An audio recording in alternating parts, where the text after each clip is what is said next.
Hi, it's so good to be with you today. Our scripture passage that we're going to look at comes from Hebrews chapter 10, and it's actually a unique passage for us during the season of Advent.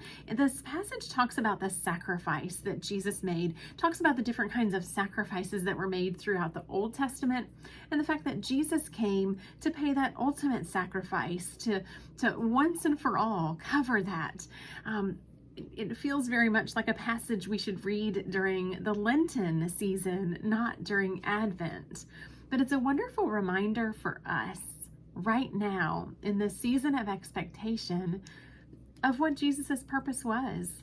As God came to this earth, he came as fully God and fully human. We think about the angelic choirs and the announcements and the glory.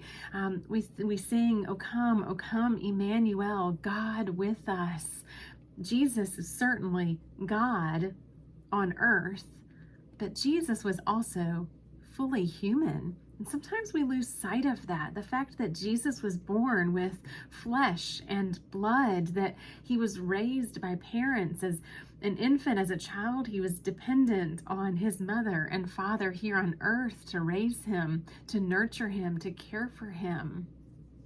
As a human, Jesus understood what it meant to have pain, to be sick, to experience loss and grief.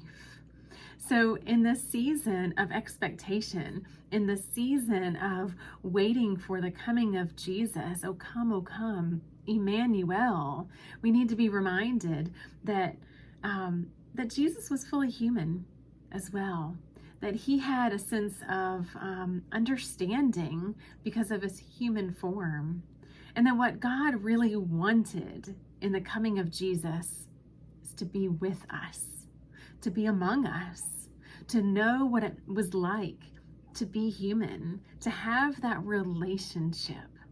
It's a great reminder for me today as I think about Jesus, as I await the coming of Jesus, to know that God sent Jesus here for relationship, to connect on a personal level. I sure do need that. I need to hear that. I need to be reminded of that O come, Emmanuel means come and be with me. Come and have relationship with me. I hope that you'll be encouraged today as we await the coming of Jesus.